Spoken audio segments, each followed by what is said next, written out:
हमारी घनी आबादी है पूर्वांचल में, गांव में चलना शुरू हो गया है, लोग जो है गड्ढा खोद करके पाइप डाल कर छोड़ दिए हैं। इनकी कोई भी योजना है, चाहे आजाद सत्ता में आने से पहले घोषणा की हो या सत्ता में आने के बाद घोषणा की हो, इनकी कोई भी एक योजना जो है धरातल पर जो है पूर्ण नहीं हुई। तब फिर समाजवादी पार्टी और सोशलिस्ट पार्टी जो सोशलिस्ट है उनको सुनना पड़ रहा है कि अब क्या करना चाहिए।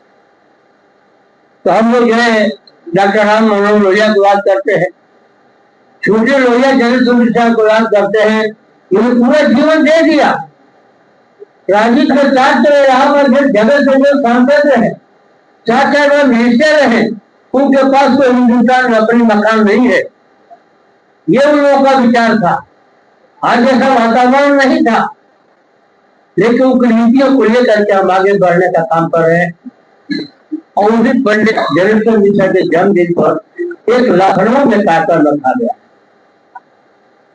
यह कार्यक्रम मैं आपको भी स्पष्ट कर देना चाहता हूं कि वो कोई जाति सम्मेलन नहीं, जितने भी सोशलिस्ट जितने भी समाजवादी हैं सभी को खुला निमंत्रण पत्र है मेरे तरफ से कि आप आए, जनेश्वर मिश्रा जी के चरणों में श्रद्धासुमन अर्पित करें और बात का संकल्प लें कि हम एमएलए रहेंगे चाहे नहीं रहेंगे, एमपी रहेंगे चाहे नहीं रहेंगे, लेकिन भारत के साथ जो है संविधान के साथ न सवाल होने देंगे, न भारतीय लोकतांत्रिक व्यवस्था पर कुठाघात होने देंगे। अगर हमारे बेटों ने, हमारे परिवार के बुजुर्गों ने अगर प्राण को गवाया है तो देश की आजादी को बचाने के लिए, देश की स्मृति को बचाने के लिए, देश की लोकतांत्रिक व्यवस्था को बचाने के लिए हम भी हर कुर्बानी देने को तैयार है। इस बात को हम संकल्प करें।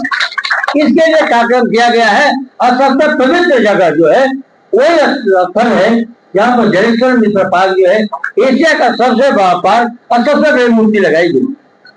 लेकिन आज मैं देख रहा हूँ जो चुनी हुई सरकार और जिनकी सरकार है सत्ता में, मुझे नहीं लग रहा है सांसद जी कि मुझे अनुमति मिलेगा। मैंने उसकी संख्या जो बताने का काम किया, उनकी रिपोर्ट आ रही है कि विश्व सूत्रों से ज्ञात हुआ है, विश्व सूत्रों से ज्ञात हुआ है कि यहाँ पर अपार भीड़ होने की संभावना। इस स्थिति में जो है जनेश्वर मिश्र पार्क सुरक्षित नहीं रह पाएगा और हम व्यवस्था नहीं दे पाएंगे। डीजीपी से मिलने के बाद भी डीजीपी पूरे उस कागज को पुलिस अधिकारी को सौंप देते हैं, लेकिन हम लोग संकल्प के साथ राजित करते हैं। वो हमको जो है उनके चरणों में श्रद्धासुमन अर्पित करने से नहीं रोक पाएंगे और वो जो हमारा संकल्प दिवस है इसको वो रोक पाएंगे। हमारे लोग जाग चुके हैं, हमारे नेता, हमारे कार्यकर्ता संकल्प के साथ लगे हुए हैं और उसमें विशेष तौर में देख रहा हूं कि हमारे ब्राह्मण के समाज के लोग भी आज जो दबी जुबान बात करते थे वो भी पूरे उत्तर प्रदेश में जो है समाजवादी पार्टी के साथ कंधा से कंधा मिलाने को तैयार और लड़ाई लड़ने को तैयार है। और पत्रकार साथियों, जिसके मन में हो अपने मुंह से निकाल दे, कभी ब्राह्मण सत्ता का भूखा नहीं रहा है। आजादी की बात नहीं कर रहा हूँ, आजादी से पहले का भी इतिहास देख लीजिएगा, कभी वो राजा बनने के लिए किसी राजा को धोखा देने का काम नहीं किया। तो हमेशा जो है राजा के यहाँ सचिव और गज बनने का काम किया और उचित राय देने का काम किया। और जो समाज दिग्भ्रमित हो रहा था, जो समाज टूटने के कगार पर था, तो चाणक्य ने ही जो है उसको तोड़ा और जो आदमी सड़क को घूम रहा था, जंगलों में घूम रहा था, उसको राज सत्ता सौंपने का काम किया। हमने सत्ता के लिए कभी किसी को धोखा नहीं दिया। अगर आज वो समाज जगा है तो निश्चित मुझे लग रहा है कि जो है 12 साल के कार्यकाल पे वो भारतीय जनता पार्टी को भाग चुका है, जान चुका है कि यह झूठों की पार्टी है, यह जो है भावनाओं को भुलाने वाली पार्टी है। और मन में और भावनाएं उठ रही है कि देश में जो है 2-4 आदमी देश को चला रहे हैं, 5वां कोई है नहीं। 2 आदमी वो कांग्रेस को खोजते रहते हैं। हमारे उत्तर से बात होती है तो आज अखिलेश यादव नेताजी को खोजते रहते हैं। हम किसान है ना, किसान है। अगर किसानों की रगों पर किसी ने अंगुल रखने का जीवन में पहला काम किया होगा आजादी के बाद, तो उसका नाम मुलायम सिंह यादव है। नहीं तो हम एक काम करते हैं, बिजली के करंट से एक दिन में कोई किसान मरता है तो सबसे पहले उन्होंने 1 लाख रुपया देने की घोषणा किया था और दिए भी थे। उसका नकल और प्रांतों ने करने का काम किया। पूरे प्रदेश की सिंचाई को मुक्त करने के काम जो है समाजवादी पार्टी की सरकार में हुआ। समाजवादी पार्टी के सरकार में ही डायल 100 हुआ। समाजवादी पार्टी के सरकार में 108 हुआ।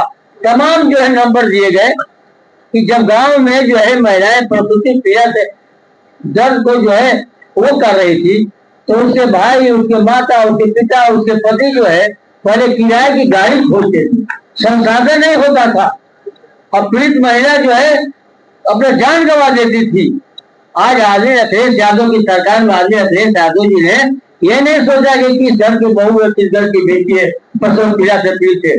उनको एक ऐसा नंबर दिया गया, उनको डायल करते उसके घर पर दरवाजे पर जो है स्वास्थ्य विभाग की गाड़ी करती होती है, उसको घर को ले जाती है, अस्पताल ले जाती है, उसको पीड़ा से दूर होने के बाद उसे घर पहुंचाने का काम करता है।